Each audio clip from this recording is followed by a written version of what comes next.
네, 안녕하세요. 스윙 아메리카 웜진입니다. 오늘은 QXO 잉크, 북미 최대 건축 자재 유통을 하는 회사에 대해서 좀 말해보고자 해요.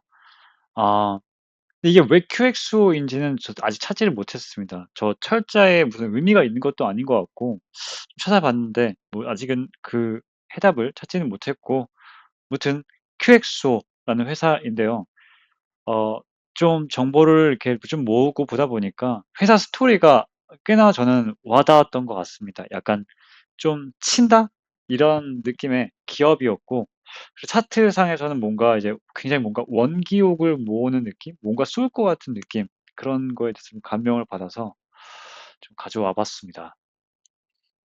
일단 이 차트 하나, 정보 데이터 하나 보고 가겠습니다. 미국 주택 착공 건수인데요. 역사적 데이터를 보면은 뭐 현재 이게 여기가 현재인데 역사적으로 봤을 때 그렇게 굉장히 높은 건 아닙니다. 왜냐면은 코로나 이후에 금리를 좀 많이 높이고 인플레이션 때문에 많이 높이고 그 고금리가 계속 됐어서 그 주택 착공이 되게 안 되고 있었어요. 그러니까 대출을 받으려면은 고금리로 받기 힘드니까 대출을 좀 적게 받게 되고, 그래서 주택을 덜 사게 되고 수요가 적고, 그래서 주택은 착공은 어려워서, 그래서 좀 이렇게 현재 횡보하는 구간, 오히려 조금씩 이제 감소하는 추세인데,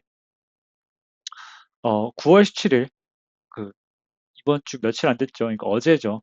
어제 주택 착공 건수가 전월 달 비해 8.5% 감소했다고 합니다.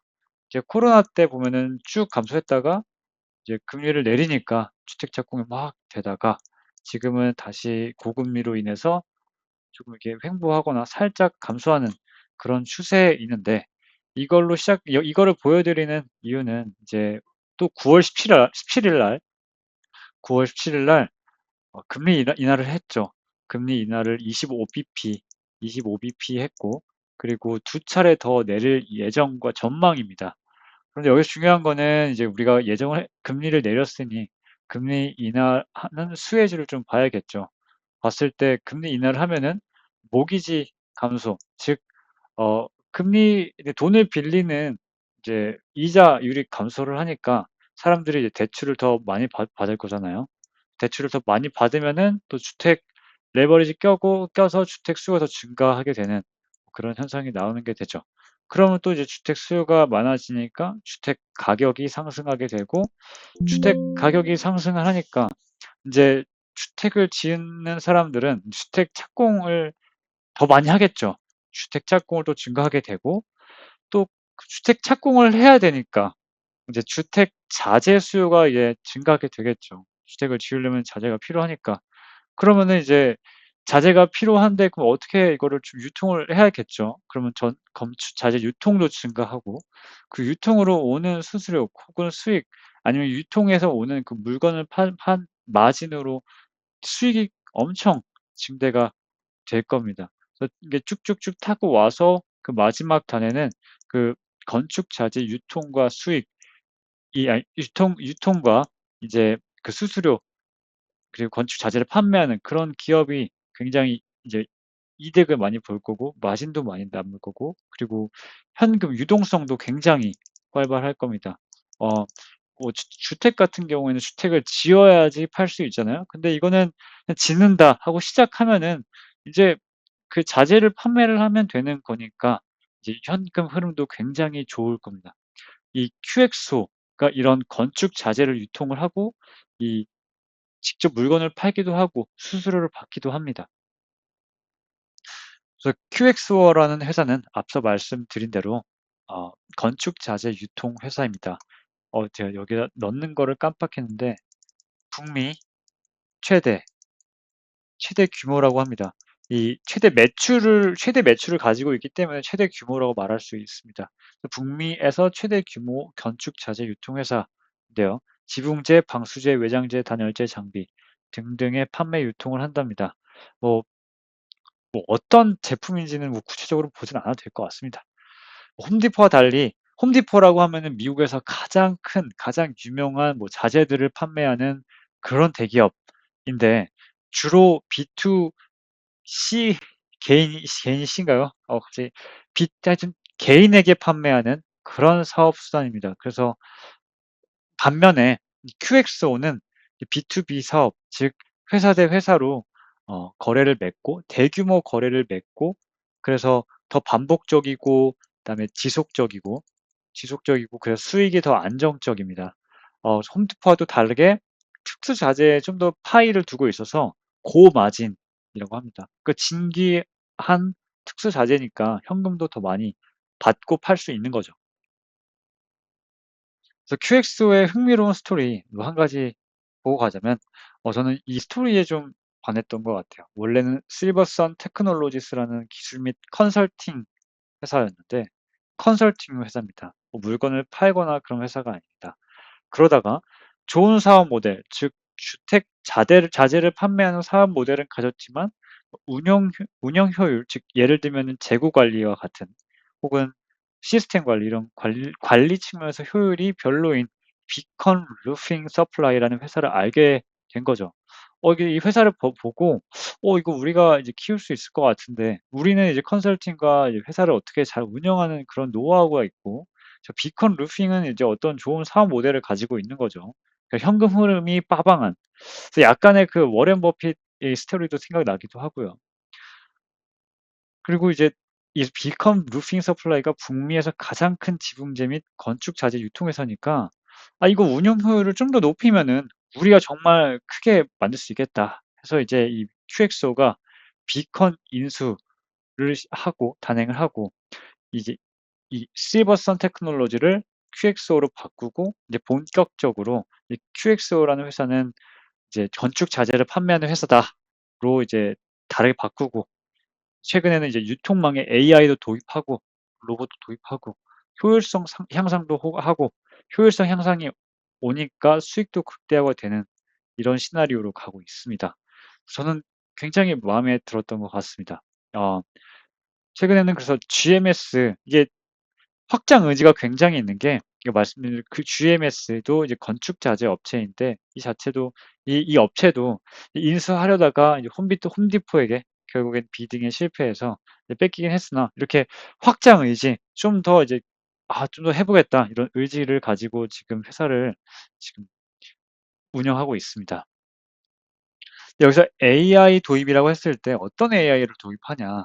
그러면 이제 동적 가격 측정 AI, 뭐 실시간 수요, 그다음에 수요와 공급을 반영해서 가격 측정을 하는 거죠. 그러니까 갑자기 수요가 막 많아져요. 그러면은 AI가 이거를 측정과 예측을 해서 가격을 높게 반영을 하면은 또 그럼 수익이 극대화되고, 이게 동적 가격 측정 부분에 AI를 쓰고, 그다음에 수요 예측을 함으로써 이제 과잉 재고를 줄이고 재고 비용을 절감을 하게 되는 겁니다. 그리고 창고 운영 자동화, 뭐 창고 자동화를 해서 인건비도 줄이고요. 로봇까지 같이 AI와 함께 연동해서 로봇도 도입하면서 인건비 줄이고, 물류 이동, 그다음에 뭐 재고 운반, 분류 적재 등의 로봇을 사용하면서 인건비를 줄이고 생산성을 그만큼 엄청 향상하게 됩니다. 그러면 당연히 실적은 저절로 따라오게 되는 거죠. 저는 이걸 딱 보고 약간 좀 치네? 라는 생각이 좀 들었습니다. 요즘에 이게 AI 테크놀로지가 되게 많아요. 그러니까 뭐 젠 AI라 그래서 이미지를 좀 이렇게 깔짝깔짝 이렇게 재밌게 하고 재밌네? 이러고 이제 끝나는 그런 젠 AI. 뭔가 엔터테인을 위한 젠 AI가 이제 사람들에게 되게 뭐 신기하다 이런 느낌을 줘서 그렇게 되게 흥했는데, 저는 그게 잘 아직은 좀 와닿지는 않는 것 같습니다. 근데 여기 QXO가 말하는 이 AI는, 정말 와닿았던 거는 정말 프랙티컬한, 정말 실용적으로 AI를 도입해서 이제 생산성을 확 이렇게 극대화시키는 이런 실용적인 측면에서 AI를 도입하는 게 정말 와닿았고 정말 좋았던 것 같습니다. 뭔가 스토리를 딱 미래를 그려보면은 뭔가 이게 딱 이미지네이션, 그러니까 상상이 좀 되는 그런 느낌이 있었습니다. 주가를 보면은 주가에 좀 여러 스토리가 있는데요. 한 이쪽 2023년도 말쯤이네요. 여기서 이제 기술 기반 유통 혁신을 우리가 하겠다라고 하고 나서 아직까지는 인수합병을 한 상태는 아닙니다. 근데 여기서 제시를 하고 나서 프로포절을 하고 주가가 빵 뛰고 그거 사람들이 기대감으로 주가가 뛰고 그리고 나서 이제 여기서 한 2024년 이쪽쯤 3월인가 그럴 겁니다. 이제 비컨 루핑 서플라이를 인수합병을 하고 저 잘 되겠다. 이제 쫙 올라갑니다. 근데 원래 인수합병을 하면 돈을 쓰기 때문에 원래는 좀 회사에는 안 좋은 것도 있긴 한데 근데 많이 이때는 많이 오르다가 그리고 이제 유상증자 당연히 인수합병 했으니까 돈이 부족했으니까 당연한 건 아니지만 네. 그래서 돈이 부족하니 유상증자를 하고 이제 다시 원래 제자리로 돌아오게 된 거죠. 근데 저는 이게 정말 뭔가 의미가 있다고 생각을 해요. 그러니까 이러한 뭐랄까요? 그 미래성, 사람들이 이 미래성에 이미 동의를 한 바이고 여기서는 이제 현재 돈에 대한 그러니까 현재 버는 것에 대한 그 가치를 반영해서 다시 돌아온 건데 이 미래성이 다시 투영되지 않을까 생각이 됩니다. 말씀드린 대로 스토리는 탄탄하고 그 스토리대로 지금 잘 이행하고 있는 듯하고요. 뒤에서 보겠지만요. 그리고 이 스토리대로 가면은 이 정도의 미래성 보장된다고 저는 생각이 됩니다.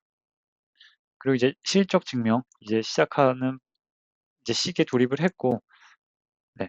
보시겠습니다. 근데 그래서 13M 14M 이러다가 이제 2025년 본격적으로 이제 운영을 제대로 하고 이제 1.9 빌리언 매출이 나오기 시작합니다. 어 EPS도 양전이 됐습니다. 그리고 가이던스도 굉장히 높습니다. 이제 이게 매출도 다음 분기 가이던스가 147%가 상승이 되는데 이게 좀 맞는 건지 모르겠지만 하여튼 예. 가이던스가 굉장히 높게 책정이 됐고 근데 이 모멘텀으로는 정말 날아가야 하지 않을까 생각이 됩니다.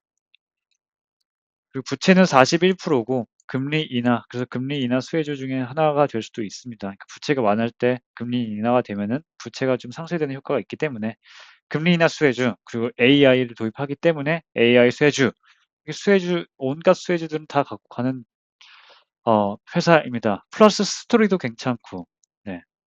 근데 이 가이던스 147% 상승임에 불구하고 아직까지는 주가가 150% 정도밖에 오지는 않았습니다. 아, 이 당시가 지금 실적 발표고 실적 발표 기준으로 네, 50% 올랐다가 한 15% 빠진 그런 양상입니다. 그러니까 뭐 크게 보면은 컵앤 핸들이죠. 한국 분들이 좋아하는 컵앤 핸들의 모양인데 이 지금 워낙 힘이 강해서 그런지 핸들이 많이 빠지진 않았어요. 50%에 한 15% 빠졌는데 이게 얼마 빠진 건 중요하지는 않은 것 같습니다. 대신 이 빠진 게 얕게 빠지면서 '아 힘이 뭔가 굉장히 좋다.'라는 생각을 했던 것 같습니다. 일단은 차트는 저는 괜찮게 보고 있고 지금 여기에 파란색이 56 일선인데 지금 56, 112, 224는 정배열이 된 상태에서 지금 56 일선 따라서 뭔가 이러저러 지금 와리가리를 하면서 이제 멀리 멀리 갈 사람 아니면 가세요. 이렇게 개미들을 좀 털고 있고 그다음에 좀 다른 기업들도 좀 들어오고 있고요. 그래서 이렇게 핸들 모양을 좀 잘 다지고 가고 있습니다. 저는 이렇게 좀 바로 올라갔으면 좋겠습니다. 저는 뭐 오늘 조금 들어갔습니다. 근데 계속 이거를 돌파하는 때까지 좀 제가 가지고 있는 현금을 이쪽으로 좀 계속 모아 볼까 합니다. 지금 볼륨도 수급도 되게 좋은 것 같고 한번 볼륨 크게 나오고 이 뒤쪽 거래량 별로 없이 좀 빠지고 그다음에 다시 이게 올라가지 않을까라는 생각을 시나리오를 가지고 저는 바라보고 있고 어 이 드린 대로 이 기대감이 잘 여기로 프로젝션이 돼서 좀 잘 오르길 그렇게 희망하는 바입니다. 그래서 정말 그 기대감이 온다면은 지금 여기서 정말 원기옥이 모아지고 있다.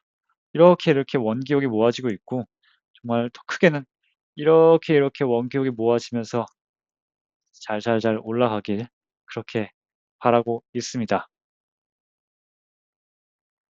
지금까지 QXO 잉크 북미 최대 건축 자재 유통 기업에 대해서 알아보았습니다. 여러분 부자 되십시오. 감사합니다.